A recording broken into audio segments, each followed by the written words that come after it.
There's totally different time zones on this group. So you'll have to you can go to a app called zmanim.org. Zmanim, which means times, which tells you the time of sunrise, sunset, half day, some nightfall. And over there, you just type in your zip code, your country, whatever it is, and you'll get the information for you. So I can't share with you unanimously for all of us what the time is, but tomorrow starts that fast day. Also important to know is that with tomorrow's fast day begins a 3-week mourning period. And it's the 3 weeks that it took from when they breached the walls of Jerusalem until they reached the Holy Temple. So in this mourning period, again, I sent out a link in my email that went out this week, but you also have, it went out on Monday, I believe, Monday or Tuesday morning. And over there you have a link, or you can just go to Chabad.org, type in 3 weeks, and you'll be able to see how the mourning period of the 3 weeks spell themselves out. We don't go on pleasure trips, or we don't make weddings, and so forth and so on. Look into the categories. Also, I want to share with you that these 3 weeks actually divide into 3 different mourning stages. There's a stage of the 3 weeks. There's a stage of the 9 days, which starts from Rosh Chodesh, the first day of the month of Av, until the 9th day of the month of Av. Then there is the week of the month of Av. This 3-day period is going to end with a fast day. And this fast day is going to be very unique. Hold on 1 second here. This fast day is going to be very unique, that there's only 2 fast days in the Jewish calendar year, which starts from the night before.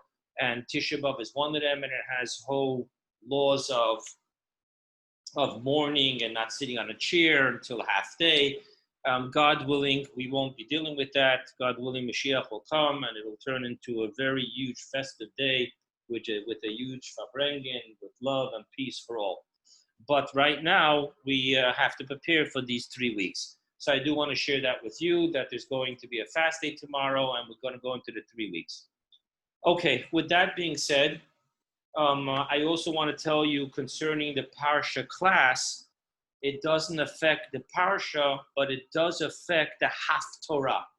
So what happens is that in the time of persecution, religious persecution, where reading the 5 books of Moses in public was punishable by death, our sages did not want us to lose sight of what we would have read on that week.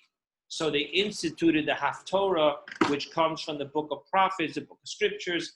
And the reason for that is because that wasn't forbidden.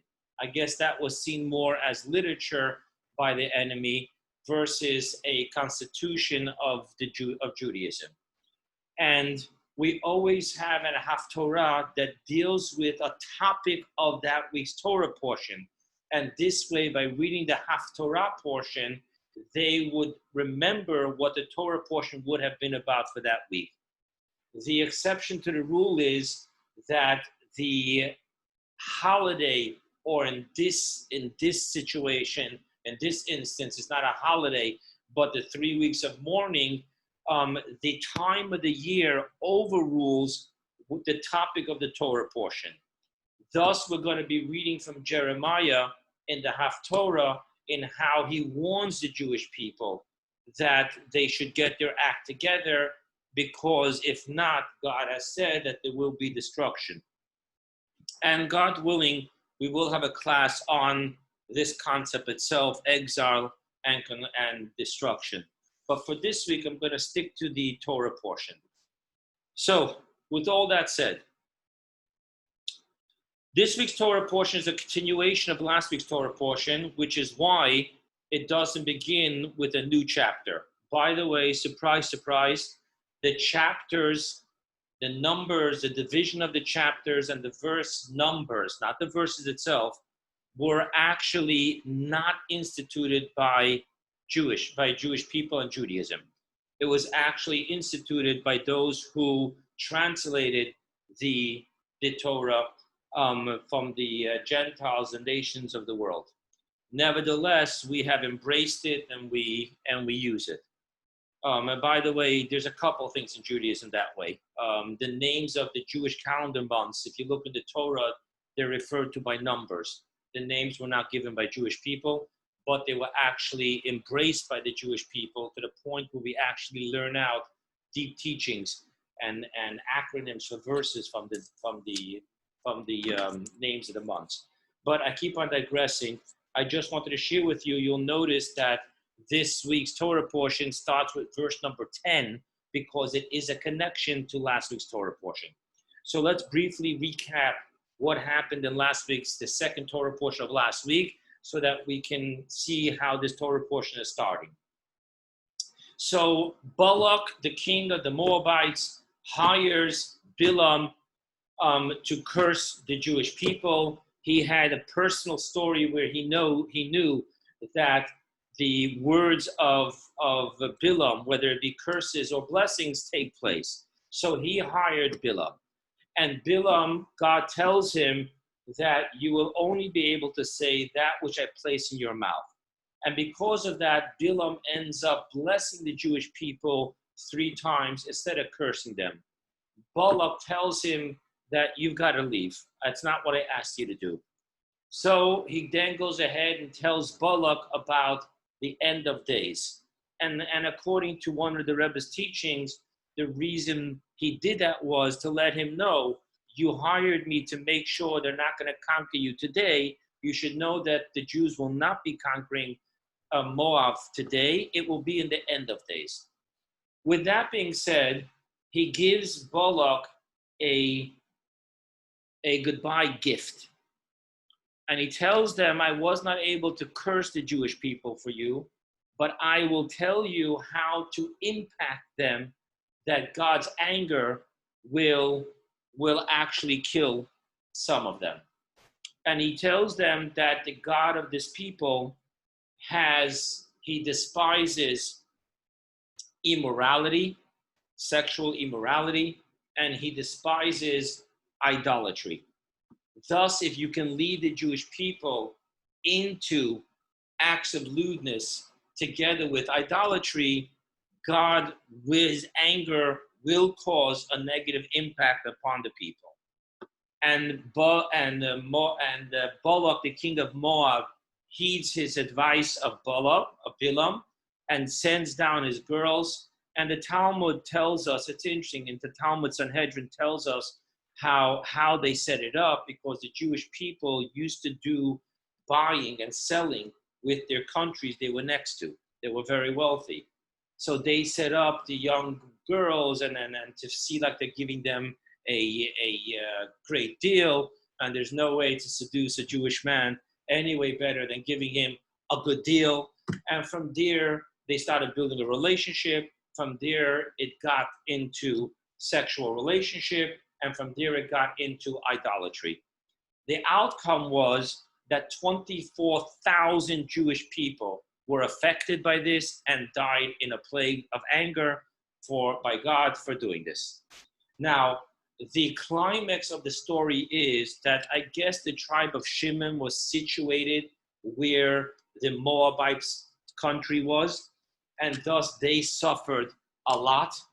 And they went to one of their princes, one of their leaders, and said, really, I know you're a holy man, and I know you're busy studying Torah, praying, and doing spiritual stuff, but your people are dying out there. What are you doing to help us? So, in an act of self-sacrifice to reach a climax in which this would have to end one way or another way, he, the prince of the tribe of Shimon, a prince of the tribe of Shimon, took a princess from the house of Moab, and he brought her before Moses, and asked Moses, I'm sorry, it wasn't a Moabite, it was a Midianite. And then you'll soon see why. And he goes ahead and he asks Moses, am I allowed to marry this woman? Yes or no? And Moses says no. Says, really? Then who gave you the authority and the permission to marry a Midianite? For you married Zipporah, the daughter of Jethro, which was a Midianite. And Moses actually was left in silence. And again, there's used mystical teachings because he could have given answers, but there's reasons why he didn't. And at that point, the entire Jewish congregation, Kol Hadas B'nai Yisrael, were left in tears, saying, look, the immorality has reached the highest echelons of spirituality, and this is not gonna bode well for us. Pinchas, who was the nephew, a great nephew of Moses, he told Moses, he turned around, and of course, when you talk to a teacher, you have to do it respectful, question-wise, rather than corrective-wise. And he said, Master, have you not taught us that in such a case, the zealot may take the matter in his own hand and kill the perpetrator? And Moses answered him with the famous saying that you read the king's proclamation, you were meant to fulfill it. And Pinchas goes and puts a spear while they're cohabitating through both of them. And at that point, now please, we turn to our Torah portion, in which it begins by saying, Pinchas, the son of Elazar, the son of Aaron, the Kohen, has brought back, soothed, has stopped my wrath from upon the Jewish people by acting in zealousness. So it is an act of zealousness here, which brought the entire plague to an end. Now, I want to just share with you a vart that I believe I heard it in the name of the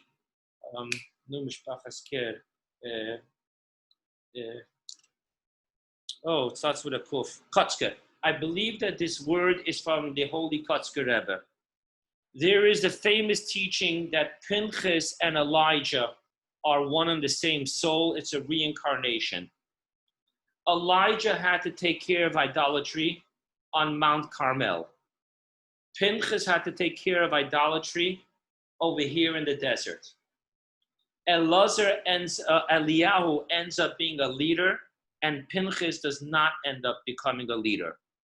And the Kotzker Rebbe said that the reason is that Elijah brought an end to idolatry through peaceful ways, while Pinchas brought an end to idolatry through violent ways. And thus Pinchas could not become a leader of the Jewish people, while his reincarnation, Elijah, was. I was very touched when I heard that teaching, and I love sharing it when I talk about this story in the Parsha.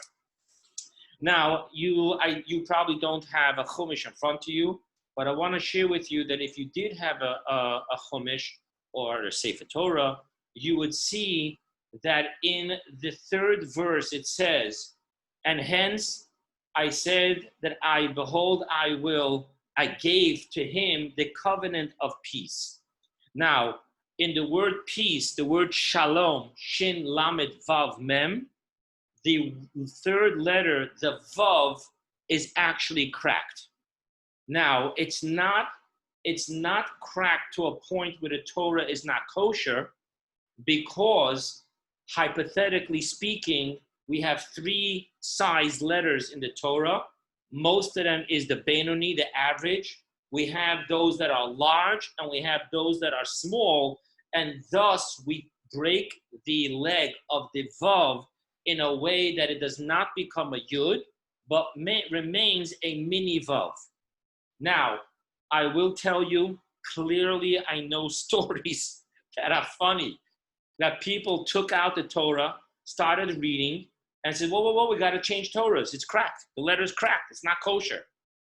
And I actually know a story where they took out 3 Sefer Torahs, and they started believing that there's something all the letters are not kosher because of the same, all the Torahs are not kosher because of the same letter. It's there purposely, and it's there purposely until Mashiach comes, because the covenant of peace is not complete until Mashiach comes. Thus, it's a cracked valve. Now, there's one more thing I have to share with you, a little backstory.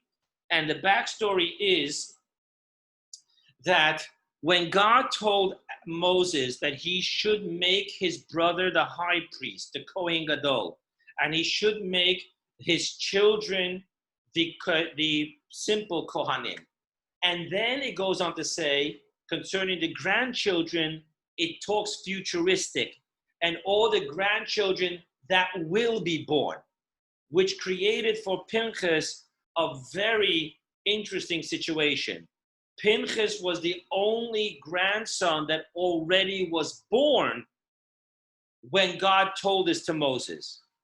Thus, his father, his brothers, and his nephews were all Kohanim, but he was not a Kohen. He remained a Levite.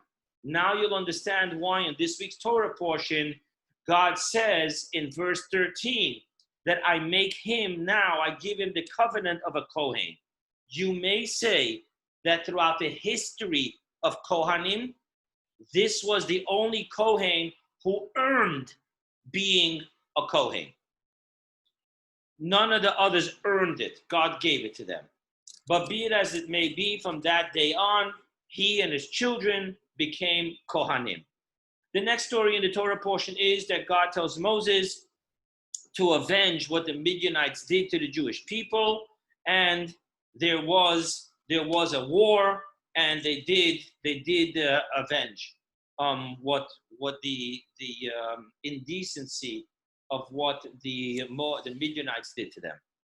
Right after that, God tells Moses to once again count the Jewish people. Our sages give us a very simple explanation, saying that there was a shepherd who loved his flock, and after a wolf broke into the flock and killed some of the sheep, he had his men recount the sheep because of how precious each and every one was to him. So too God told Moses, because the Midianites, the Moabites, they broke into the flock and they took the lives of 24,000 of them, please recount the flock who are so important to me. Now, the next topic, which we're going to talk about, after I go through the Torah portion, I always try to focus on one topic, just to make it a little clearer and more, connected to us in our modern day situation. And this is that God told Moses on how the Jewish people were to divide the land of Israel. And you'll notice over here that there are three things that are simultaneously taking place. One is that there was a lottery system. One is that there was the logic that went on between the population of the tribe and the size of the land that they got. And one was prophecy from the word of God. And all these three things miraculously always aligned itself to always have the same results. And thus the land of Israel was given to the Jewish people by Moses, God to Abraham, Isaac, and Jacob, and now Moses telling them clearly how to go about it. By the way, for those who are interested in the history, it took 7 years to conquer the land and 7 years to settle the land.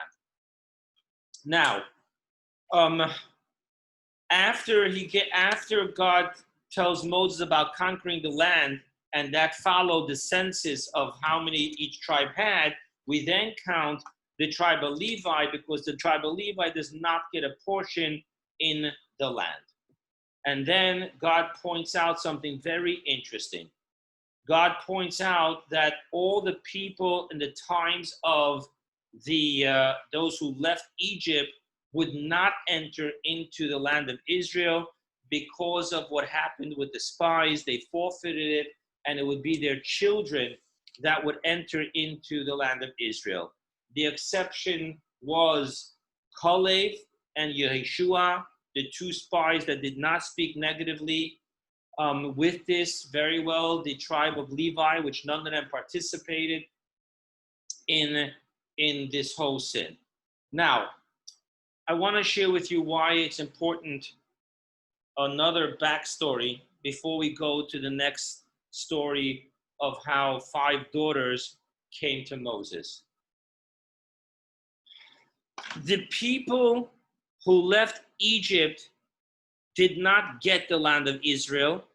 It was the people who entered into the land of Israel that physically received the land of Israel. However, it was the people that left Egypt that inherited the land. Now, let's not play semantics and let's understand practically what's the difference. The difference is that each tribe broke down to families. Each family broke down to family members. We do not count the number of families of the new generation that's going into Israel. Rather, we divide the land by the numbers of the families that left Egypt, which led to an interesting scenario where there was a man by the name of Tzlafchad who had no sons, only had 5 daughters. The land was divided by the male side, and thus this man Tzlafchad, who died in the desert, would not end up having his portion, because the girls will be, his daughters would be marrying, and they would have their portion that their husband received, but his portion would go uninherited. Thus they came to Moses and said, our father Tzlafchad has no sons, he has only us, and thus we want to inherit his portion. His legacy in the land of Israel should not go lost. And Moses tells them that, wait, and I will ask God what to do. And it's at this point where God gives the laws of inheritance, and God tells Moses to give the land to the daughters of Tzlafchad. Now, I want to share with you something very important. Laws of inheritance. As long as I'm alive, the money is mine, and I might give it to whoever I want. The moment I die, the money is not mine to bequeath to anyone. Even if I wrote that I wanted it to be bequeathed in a specific way during my lifetime. Because I have lost control over my money the moment I die, and thus the Torah tells you how inheritance has to work.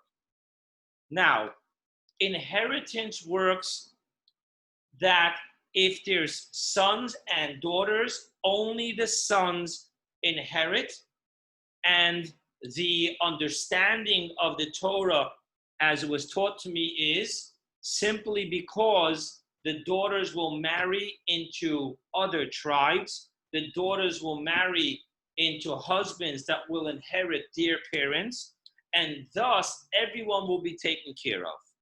And thus the Torah commands the sons who will inherit their father to take care of the mother and to take care of the unwedded daughters. So much so that our sages learn out in the Gemara concerning the laws of inheritance, if there was not enough inheritance to support the boys and the unmarried girls, the inheritance feeds the unmarried girls, and the boys are told to go out and work.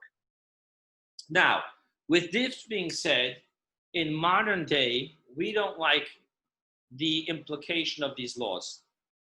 Sorry, but that's just the way it works. We always try, to make sure that our wife has everything and doesn't need the compassion or goodness of the children. I can personally tell you horror stories when a mother had to depend upon a child.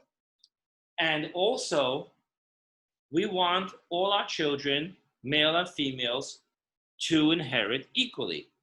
But it's not our choice. Came along a man in London who was a barrister in the civil court, and he was a judge, a shofet, a dayan in the Jewish court.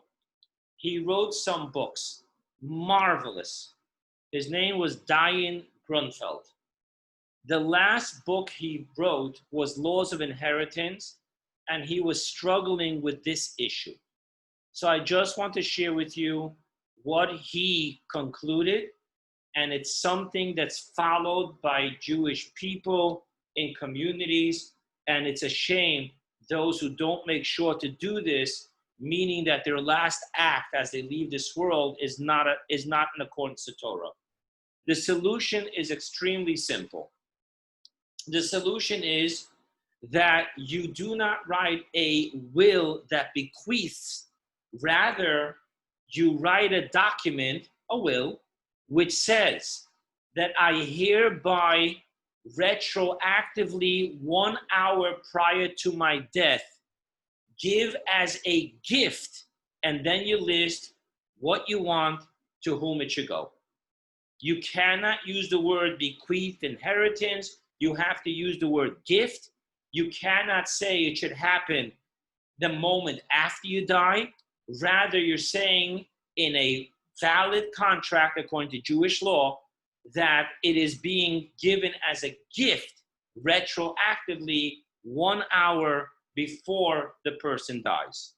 Now, I do want to share that when it comes to a woman leaving inheritance for her children, a lot of the laws of a firstborn son, so forth and so on, do not apply.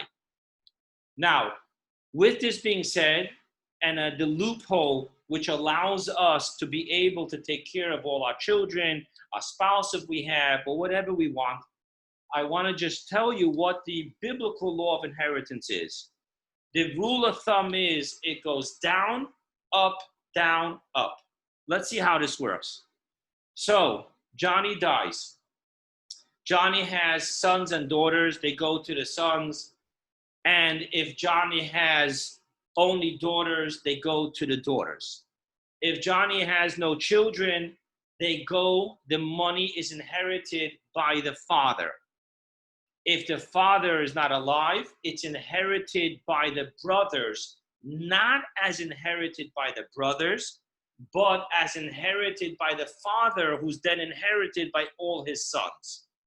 And that's the way it keeps on going up and down, okay? So if Johnny has no children because they all died, but he has grandchildren, the dead children inherited their father to their children. But if there is no offspring coming from the person, then you go up, down, up, down, up, down. Okay? And so it is. By the way, in the laws, we actually take it all the way back to the 12 sons of Jacob. We don't take it further than that. And the reason is because we were promised that no one of the tribes will be completely eradicated. But in the law, it says, keep on going up, down, up, down, up, down, up, down, all the way to the 12 brothers. Okay, and obviously, we need to discuss, but not here, what are the laws with a convert? How does that happen? You know, the up, down, how does it work? The father's not Jewish, but he does have maybe Jewish children, and there's laws concerning that. Now, with that being said, I just want to take you further into the Torah portion. Now that we got into the laws of inheritance, God tells Moses that he needs to prepare for his passing because he hit the rock instead of talking to the rock, and therefore it's time for the Jews to go into Israel, and he cannot go into Israel. At that point, Moses asks of God, can you please appoint a successor? And God tells Moses that your student Joshua, anoint him, appoint him, ordain him. He shall be the one that will take over as your successor. So obviously our sages say that Moses, as a father, he had two sons. And I want to just point out, I've asked some rabbis, you know, it is amazing that you hear nothing about Moses' sons other than their birth and their circumcision throughout the entire Torah. Unlike Aaron, which is consistently working with his sons as Kohanim in the tabernacle, we know nothing of Moses' sons. And it's just interesting. We only do know that his father-in-law Yisro will eventually have offsprings that were actually converted and became great sages that taught Torah in Israel. By the way, you may not know this, but Moses' nephew, the son of Aaron, Elazar, also married a daughter of Yisro. But be it as it may, God tells Moses, for you, it will not go to your children, it will go to your student. However, your student will not be able to function without your nephew, which is the high priest. Thus, there's also that aspect of it.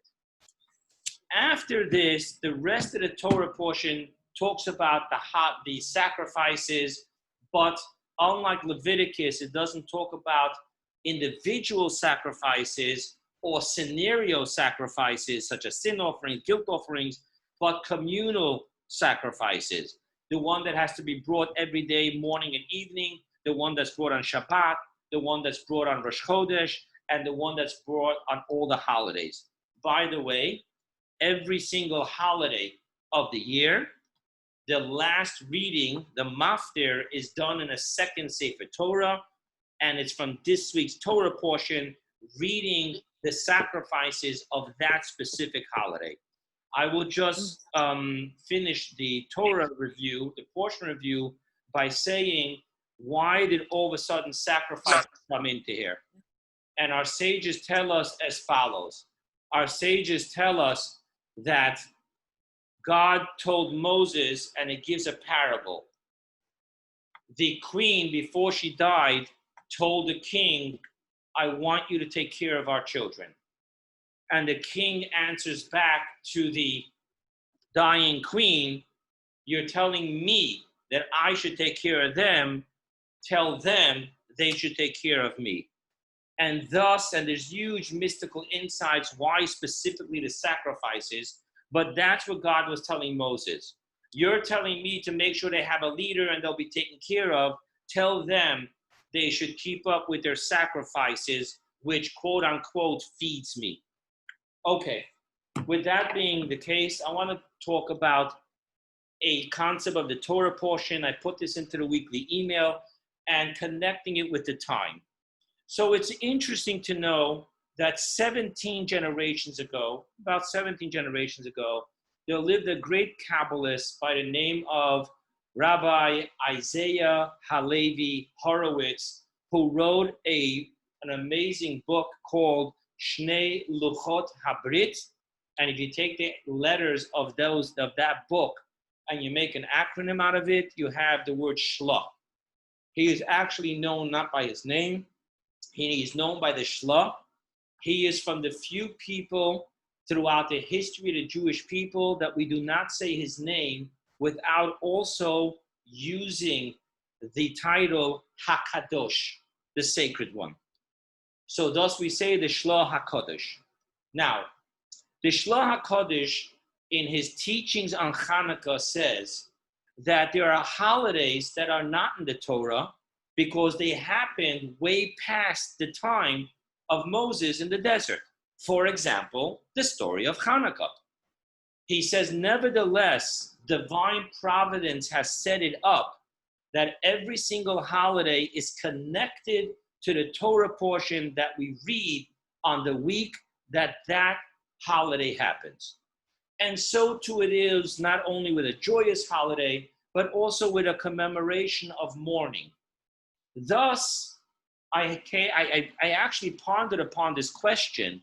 Why is it that on the week that we fast and mourn the breaching of the walls of Jerusalem, the 3 weeks of mourning, the destruction of the Holy Temple, the Jewish people being led out of Israel into exile, Why is it that on that Torah portion, divine providence has set up that we should read about how we get and divide and inherit the land of Israel? It seems to be a dichotomy. To understand this, I want to take you to the first Rashi on the entire Torah. So Rashi, a great, most famous and classic commentary studied by all. He lived in old France. His name is Rav Shlomo Yitzchaki. And he writes on the first Torah portion, he quotes it from a sage, Rav Yitzchak, but he says as follows. And by the way, the Rav Yitzchak that he quotes, because Rashi usually doesn't quote names of concepts that he quotes. But they say that that also was a hinting to himself, because his name was Rav Shlomo, but Yitzchaki. But anyway, Rav Yitzchak, he says like this: the Torah is primarily a book of mitzvot. The Torah is here to teach us that which we should do and we should not do. The 365 prohibitions, the 248 positive ordinances. So therefore, why would the Torah start and go through a book and a half of history instead of starting with the first mitzvah of the new moon? Why did it begin with the creation of the world? And then an answer he says, and he quotes a verse in chapter 106, verse 11 of the book of Psalms. And he says over there, Koyach Maisov, the strength of his actions, referring to the creation of the world. He tells his people, and why? Because when they inherit the land of Israel and the nations are going to accuse them of being thieves, they will answer the nations of the world that it is God who created the world. He gave it to the nations that he wanted to give it to for 26 generations. On the 27th generation, he took it from them and gave it to us. Now, the Rebbe of blessed memory questions this Rashi. And he says, obviously not only a Rashi is quoting it, as I said, but he questions, why would the nations of the world accuse us of thievery when every nation conquered their land? There is no one who can say, my people lived here since Noah left the ark. That's not happening.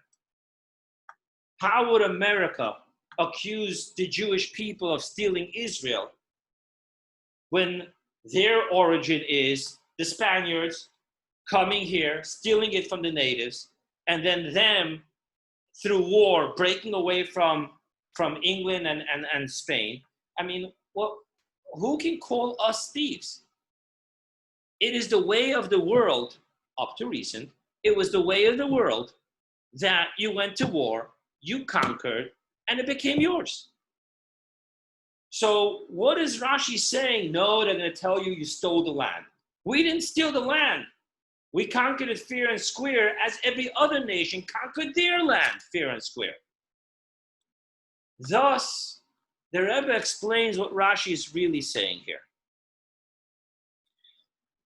The nations of the world do not call us thieves for conquering Israel in the times that we lived in Israel, calling it our land.